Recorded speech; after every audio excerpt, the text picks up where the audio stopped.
Hey everybody. So, the previous video I was like, I'm not going to stop doing this, and I'm not going to stop doing this. And I actually watched my own video a couple of times. I think I want to give a little more context to where I am psychologically right now, because I feel like maybe I'm not the only one. And I was just listening to Glen and Doyle's We Can Do Hard Things podcast. And, she was talking about she's having a relapse in her disordered eating. I saw on Instagram, I think I saw something about the podcast, or maybe it was on Twitter, and it was like a trigger warning. And I said to myself, well, I better not listen to that. That's an interesting thing to think, isn't it? Why would I not listen to a podcast with a trigger warning about an eating disorder? Usually it's let's get better together. And I think that's what we're going to do today. But I also think we're going to put a trigger warning right here, because I may or may not talk about disordered eating and myself. But I also just kind of want to talk about where I'm at psychologically, because I think I'm not alone. I think maybe I'm not alone. I think we can get better together. So let's talk about this. And then in the comments, let's be really honest, if you can, about where you are.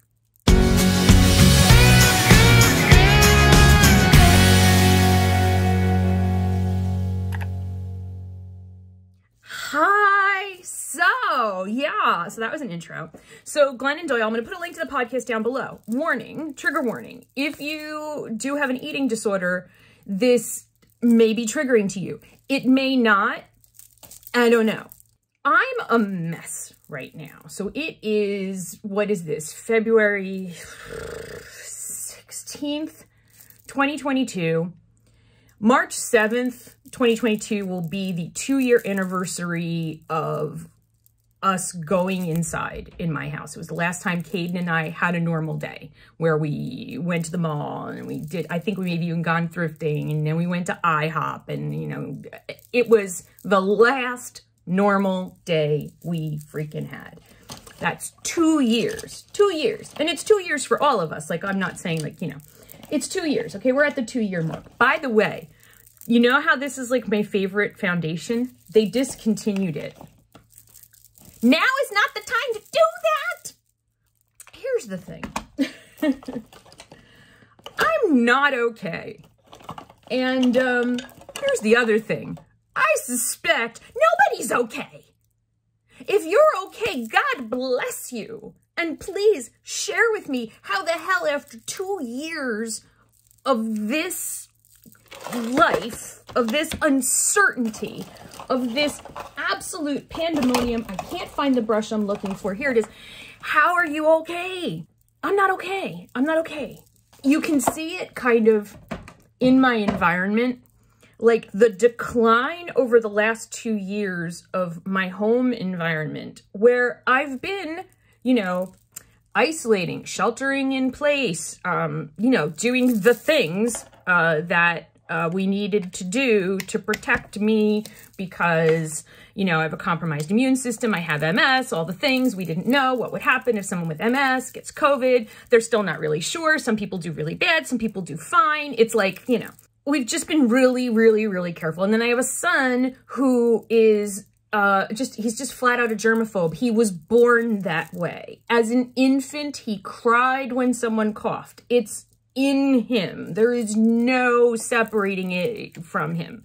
So, you get that on top of it. So now will be the season of me trying 80,000 different foundations and crying. But anyway, so we're trying some Laura Geller powder foundation, not the Balance and Brighten, because that one makes me look like I have a tan, no matter how light the color. Anyway, not that there's anything wrong with having a tan, but it looks weird in the winter. It looks like I went to Florida when I didn't. So I'm falling apart.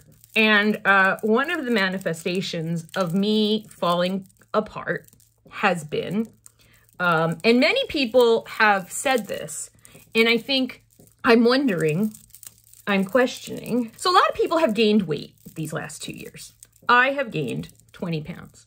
But I wonder if for other people that is as significant as it seems to somehow be for me. So I'm listening to this podcast. Remember I said at the beginning, it's like, well, why would I heed a trigger warning about a podcast about an eating disorder? I don't have an eating disorder. I don't binge and purge. I don't restrict food. I don't count calories. I don't have an eating disorder. Hi, my name is Melissa and I have an eating disorder. I'm not even sure what this is called. What is it called when you just eat a lot of bad food a lot of the time and you do it to stop pain? I guess that's binge eating. I just don't ever then release what I've eaten. And I think that there's a whole psychology behind that too. I think there's, I'm actually learning a little bit about eating disorders and disordered eating by reading Glen and Doyle's Untamed book and just talking to some other people who are dealing with it in their families, with their kids. And, the food stuff is about control. It's just about control. And I can't control anything. And I have lost control of my house entirely. I have lost control of my schedule. I was very disciplined. Do you remember? I'm wearing the discipline bracelet. Where is it? It's on here somewhere. Oh, shit. No, it isn't. There it is. It's here. It's here. It's hiding. There it is. It's the discipline bracelet. That's not going so well. I can't seem to get it together. I feel really bad about myself. And then on top of it, like now I've hit the point where my pants are too tight. And that is warning signal to me. I mean, that's why I wear jeans every day. So I know when I've gone too far. But then unlike, I think, my friends who have just put on like the COVID-15 or whatever, they're like, oh my gosh, I just, ate way too many sweets. I gained so much weight during, I've just gotta, and somehow to them, there's not like a crap ton of like shame and self-loathing that seems attached to it. Now, it's possible that they hide it as well as I do, but my weight for me is something that I feel shame about. So this memory came to me the other day when I was meditating, and I'm trying really hard, trying to get my shit together.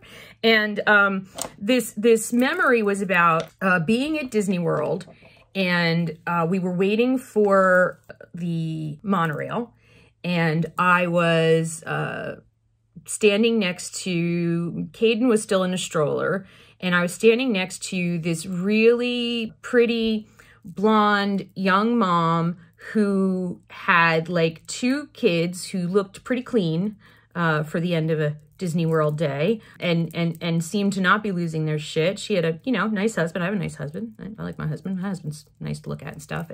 And she was together. Like her hair was long but it was, however it was together. And she was, thin and looked like she worked out. And I thought to myself, as I was standing there on this platform smiling at her, and I thought to myself, right now inside her head, she's looking at me and she's thinking like, oh my God, look at how she let herself go. Oh, how could she do that? Oh, and look at her kid in that stroller and She probably wasn't thinking any of those things. But in my head, this woman was judging the crap out of me. Well, I don't think you need to be Sigmund Freud, who I don't really trust anything he says anyway, really. But to figure out who was judging me. It was me. And, the more that I learn about internal family systems, I'll put the link to No Bad Parts down below. Eventually, we're going to do a video where we just dive into that.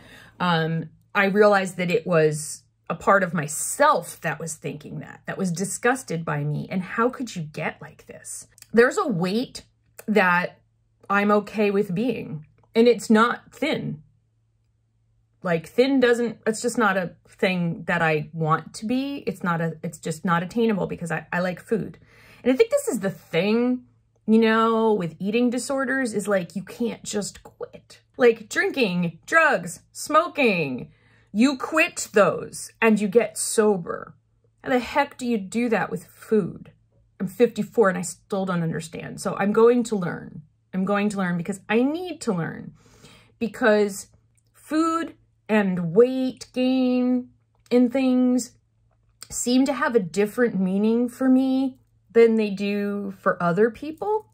Other people are worried about their health. I feel right now how tight my jeans are, and I'm worried about my mental health. In the background of my head, scream while I watch myself shovel an entire pint of Ben & Jerry's into my face. And the reason that I'm screaming in the back is it's a warning. It's a warning. Now, in the internal family concept, that behavior, that binging behavior, is what's called a firefighter. And it comes out when it senses that I am in so much danger from something that I'm feeling that there's no time for a manager part or a therapist part or a critic part. Like, all of them have tried. They've been there. Hasn't worked. There's pain. We need to stop the pain. There's some trauma. There's a bunch of little trauma exiles in the background. They're all losing their shit. And the firefighter comes out and goes, I know how to put out the fire. Ice cream, popcorn, eat a whole pizza. And it works for a time. But just like every maladaptive behavior, it works for a time, and then the whiplash happens, and the shame and the guilt and the recrimination and the every other bad thing, right? I don't know what to do about the mess that my life is, but what I do realize is that we're about to all come out of seclusion, probably, hopefully, for the last time in my lifetime, that we'll have to go through this kind of crap. Please, Lord, let it be the last time. And I'm not going to have the excuse anymore. And everybody else is going to be getting back to their healthy lifestyles or whatever and getting their shit together. And I am going to not be getting my shit together because my shit isn't about I was home and I was bored, so I ate. My shit is about I've had way too much time alone to contemplate and to be with all of the traumas inside me, the exiles inside of me. And it's like a clown car of childhood trauma exiles. And then there's adult trauma. And I did not realize this until I thought about that situation on the platform of the monorail. It came up in a meditation. That me, she's an exile now. There's a part of me that is frozen in that moment of self-loathing, looking at that woman and thinking, maybe for the first time as a mom, looking at myself and going, what the hell have I become? What have I done to myself? Now, I want you to understand, there is nothing wrong. I know this objectively. There's nothing wrong. Like, you know, weigh whatever you want, try to be healthy. You know, it's me. It's about me. Okay. I'm not healthy right now. If I were to go get blood work right now, I know I'm not healthy because I look at my skin and I can see my skin is just, it's blotchy and it's breaking out and it's weird looking and it's not the right color and my stomach hurts all the time and I'm more exhausted than usual. And I try to work out. I got the elliptical and some days I can and some days I can't. And you're like, well, you have MS. Yeah, but you know what? That's not an excuse for everything. And you're like, stop beating yourself up. I'm not really beating myself up right now, I don't think. What I'm saying is that I know that I'm not healthy, but that's not because of what I weigh. Weight and health are not, like, you can be skinny sick. Like, I mean, I knew a guy who like ran every day and then one day he had a heart attack while he was running and he dropped dead. It's like, wait, Mario's dead? How the hell? He ran every day. You know, it doesn't necessarily equate to healthiness. It's not about my physical health that I'm as concerned. I'm concerned about my mental health. And I'm concerned about, you know, I still have a son who lives at home with me. He's 18, but he's with me all the time. And I'm worried about, what does he see when he looks at me? Does he even see what's happening? Does he realize that I'm less okay than I was 2 years ago? And what is that doing to his mental health? You know, my husband, what is me, you know, kind of falling apart? What is that doing to him? And then you're listening to all that, and there's a therapist part inside of me that's listening to that and saying, funny, Melissa, how you just made this all about how you might be hurting other people. And since you must always take care of everyone, you are trying to make an argument that you need to get a hold of yourself and get yourself organized and disciplined again to help other people. And the problem with that thinking is that is never a reason to get better from anything. We get better together. In a grand scheme of things, we want to become better humans so the world can be a better place. But you have to get better for you. I have to want to do this for me. And therein lies the struggle.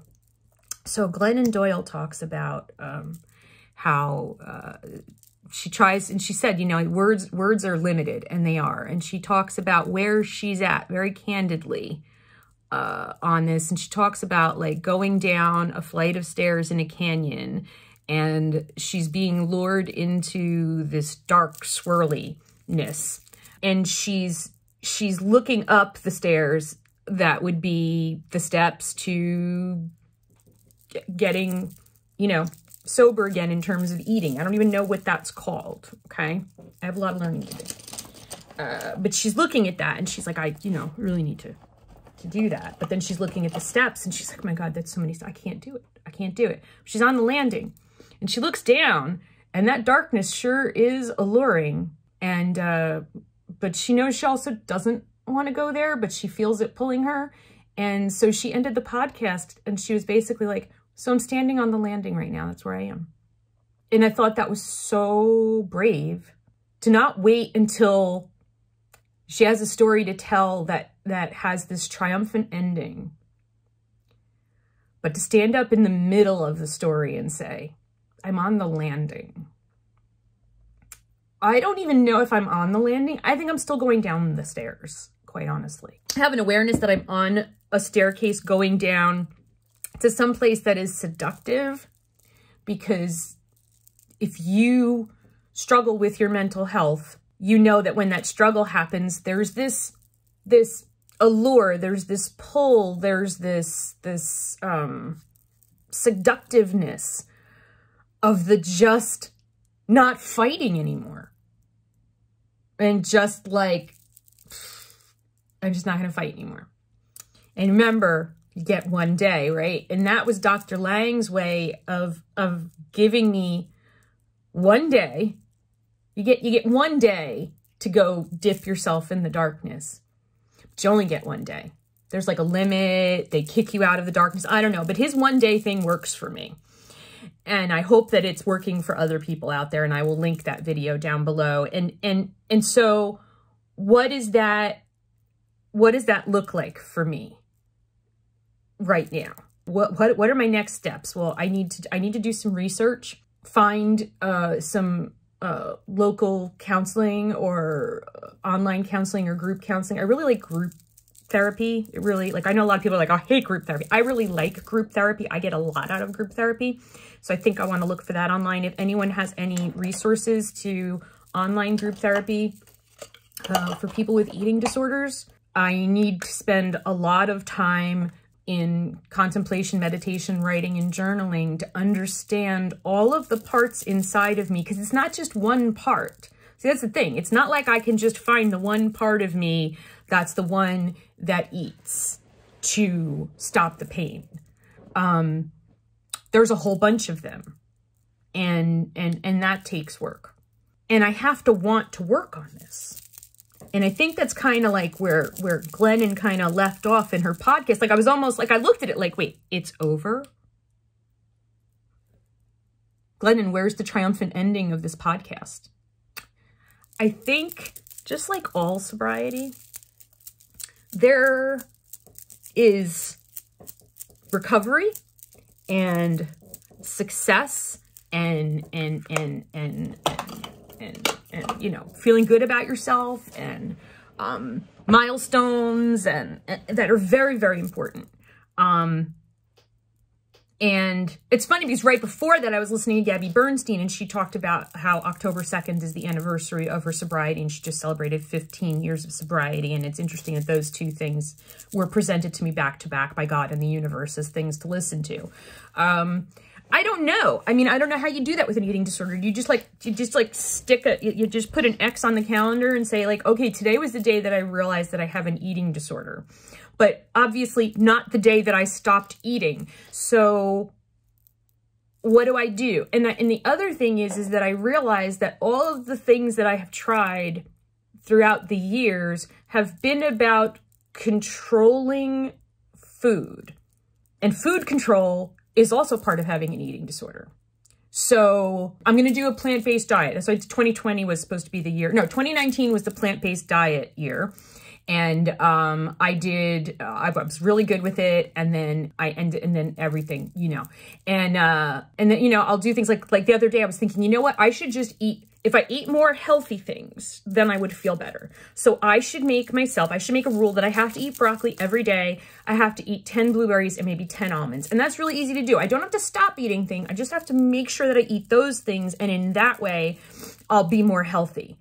That's not psychologically healthy. I mean, that might be a healthy plan for a person who doesn't have an eating disorder, but I'm pretty sure that I do have an eating disorder, and that was not going to solve the problem. I didn't do it anyway, but yeah, that's not going to fix it, is it? No. Controlling what I eat isn't going to fix the problem. What's going to fix the problem is getting in here and in here and in here, because did you know you have a brain in your gut? There's a direct link from your brain to your gut. It's also a direct link from your nose, your scent, your sense of smell to your brain, in the same way that like your eyes go directly into your brain. But there's also another brain in our gut. It's really, really fascinating. I'll try to find an article that explains it well and link that down below. And so you're not just carrying around trauma in your brain. You also are carrying trauma in your gut. You're carrying trauma in the cells of your body. And generational trauma in particular is like right there in your DNA. And so there's a lot to work out here. And at the same time, though, I do need to be healthier because food is the fuel for my body. I do need to take care of my body. I am 54 years old. Now is not the time to fall apart and just live on junk food and ice cream and not exercise. This is a very bad time in life to do that. Not that there's ever an ideal time to do it in life, but let me tell you, 54, not the time. Because you can gain 20 pounds in like a month when you're 54. It will take me 2 years to lose 20 pounds, no matter how good I am. I was a big fan of intermittent fasting. And I'm wondering, I need a therapist, because I need to understand if intermittent fasting is another way of controlling food, or if it is really a healthy choice for me from a health perspective, and autoimmune disorder and inflammation perspective, and mental health perspective, because it's about balancing your sugar, your insulin and your sugar. What did I warn you guys about before the holidays? I was like, watch that sugar, as I was over here like Ben and Jerry. Look, there's like a line right down the middle of my nose where I missed with the foundation. I don't like, I'm going to miss my foundation so much. It's like on top of everything else, you're like, woman, where are you? You're all over the place. I am all over the place, but I'm okay with that. It's like, it's funny because, oh, now that just made it worse. Is that just a line on my face? What is that? So yeah, I need to figure out if that's, is intermittent fasting still a healthy choice for me? I have a lot to figure out. But what I think I want to share from an inspirational perspective is that these are the steps that I'm going to take to, while I'm standing on the landing, waving at Glen and Doyle. She's over on her landing. I'm on my landing. There's lots of people on the landing. Some people are going down the steps. I might be still going down the steps heading for the landing. I'm not sure yet. I think we'll figure that out in the next couple of weeks. There's people swimming in the dark pool. There's people drowning in the dark pool. There's people climbing up out of the dark pool, shaking themselves off and then being like, okay, let's get back up those stairs. And I think that the steps that I'm going to take are, first of all, the most important step was just done. I said it out loud for the first time, and I'm going to put it on the internet. Hi, my name is Melissa, and I have an eating disorder, and I have my entire life. My relationship with food is not healthy, and I'm going to work through this and get better by getting counseling, researching and learning about this, because I don't know about this. I know about depression, I know about anxiety, I know about autism, I know about LGBT stuff. I really don't know about this. And there's an obvious gap in my knowledge base around this, because that's the third rail, right? I don't know if you guys understand the concept of the third rail on a subway track. That's the one that's electrified. That's the trigger. That's the one you don't want to step on, because that one will kill you. I have explored everything else, but I won't go there, because that is, there's some scary shit going to happen when I step on the third rail. But I need to do it. So we've taken that step. I am going to immediately find some group resources online, look at some Facebook groups, talk to some friends that I'm close to, and see if any of them know of resources or have themselves been there and just have never talked about it. And really, I'll probably get some books, because I like to read about stuff, and just really try to understand and then do my own work. Discipline, baby. Every day, journaling about it, having my internal conversations, doing my internal family systems work, finding out who in there is hurt, and this is how they're dealing with it, and trying to unburden those exiles is what it's called, but just really trying to work through a lot of stuff. And this isn't something that I can do. And this is the part that's terrifying. And I think this is why Glennon's like, I'm just standing on the landing. I've never had to get sober from anything before. To anyone who has ever done that, and to the people, that's why I look at people like Nikki Sixx and different, you know, stars that I know. And I have a friend who's been sober, I think, for like 5 years now. And I look at them with such admiration, because I think, gosh, that must be so hard. God, I don't think I could handle it. You know, if I had to do that. I have to do it, don't I?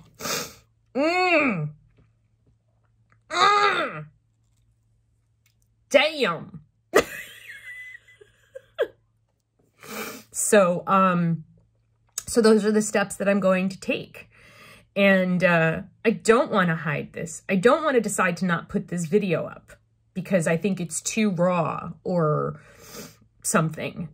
I want to put it up because somebody else out there might be going down those steps, or they might be on the landing, or they might be down there in the depth of the canyon.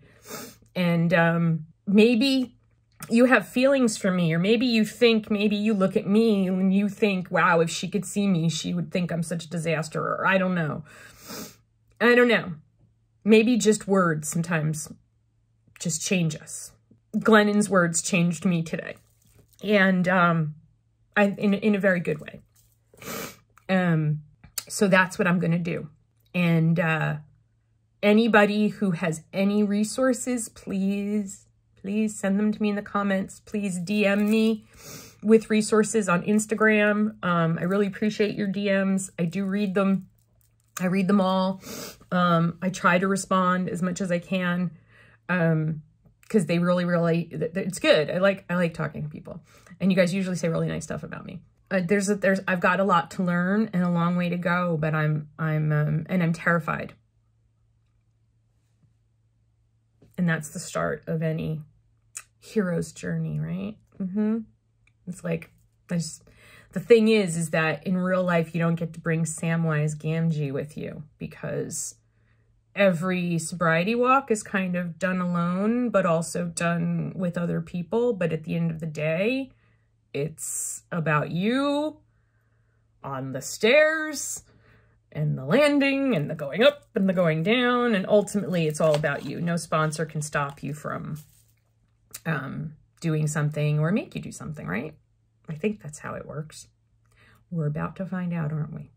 So I hope that this wasn't triggering in a bad way. And I hope that it's helpful for people out there. I hope so.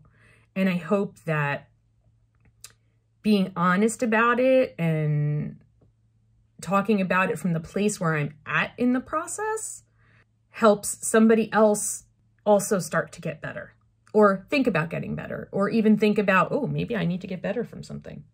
And I'm going to put a link down to GLENNON's podcast and the No Bad Parts book. And if you guys could share links with me with resources about eating disorders, I'd really appreciate it. And I think, look, I know that we can get better together. The question is, can I get better on my own? I won't be doing it on my own. I will have professional help. I will have group help. I will have friends and support. But at the end of the day, I know it's me. It's all about me. It's all about me. Oh, scary. So anyway, thank you so much for listening to me. I really do appreciate it. And I'll keep you posted on, as I start to find resources, I'll keep you posted on where I'm at on this journey. And hopefully, hopefully I eventually start going up the stairs, get off the landing. Hopefully I don't go down the stairs from the landing, but I'm going to be honest with you and with myself as much as I can going forward about what we're doing here. Okay. All right. Now I'm going to go do a video about Monster High because it's coming back, baby. And I'm so excited. And it's good to have nice things to be excited about. So anyway, I love you guys very much. And I appreciate you sitting with me and holding space for me as I go through these things on video and share them with you. I hope they are helpful to you, and stay well. And I will see you again real soon. Love you guys. And thank you for listening to me today. Really, thank you. Thank you so much. Bye.